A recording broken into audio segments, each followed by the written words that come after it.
ಮತ್ತೆ ಈ ಒಂದು ಲೋಕಸಭಾ ಚುನಾವಣೆಯಲ್ಲಿ ಎಲ್ಲ ನನ್ನ ರಾಜ್ಯದ 6.5 ಕೋಟಿ ಜನತೆಯಲ್ಲಿ ಮೊದಲನೇದಾಗಿ ನಾನು ಮಾಡುವಂತ ಮನವಿ ಏನಂದ್ರೆ, ದಯವಿಟ್ಟು ತಾವೆಲ್ಲರೂ ಈ ಒಂದು ಪ್ರಜಾಪ್ರಭುತ್ವದ ಅದ್ಭುತವಾದಂತ ಒಂದು ವ್ಯವಸ್ಥೆ ಏನಿದೆ, ಈ ವ್ಯವಸ್ಥೆನಲ್ಲಿ ನಾವೆಲ್ಲರೂ ಇವತ್ತು ಮತ ಚಲಾವಣೆ ಮಾಡಬೇಕಾಗಿದೆ. ಈ ಒಂದು ಹಕ್ಕು, ತಮ್ಮ ಅಧಿಕಾರವನ್ನ ದಯವಿಟ್ಟು ಯಾವುದೇ ರೀತಿ ಯಾರು ಕಳ್ಕೋಬೇಡಿ. ಇವತ್ತಿನ ದಿನ ಅದರಲ್ಲೂ ವಿಶೇಷವಾಗಿ ಬೆಂಗಳೂರು ಸಿಟಿನಲ್ಲಿ ಇರುವಂತಹ ಎಲ್ಲ ಬುದ್ಧಿಜೀವಿಗಳು ಎಲ್ರಿಗೂ ಮನವಿ ಮಾಡ್ತೀನಿ, ದಯವಿಟ್ಟು please step out of your house, ಮತ ಹಾಕಿ ಮತ ಚಲಾವಣೆ ಮಾಡಿ.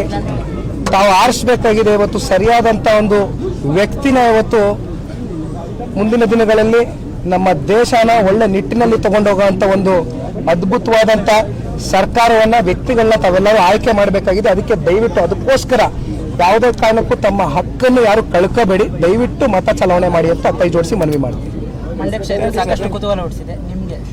ಈಗ ತಾನೇ ಕುಮಾರಣ್ಣ ಹೇಳ್ತಾ ಇದ್ರು, ಬಹಳಷ್ಟು ಹೈಪ್ ಕೊಟ್ಟಿದ್ದೀರಿ. ನನಗೆ ಹೈಪ್ ಸಿಗ್ತಾ ಇಲ್ವೋ ಗೊತ್ತಿಲ್ಲ, ಆದ್ರೆ ಮಂಡ್ಯ ಜಿಲ್ಲೆಗೆ ಅಂತೂ ಖಂಡಿತವಾಗ್ಲೂ ಹೈಪ್ ಸಿಕ್ಕಿದೆ.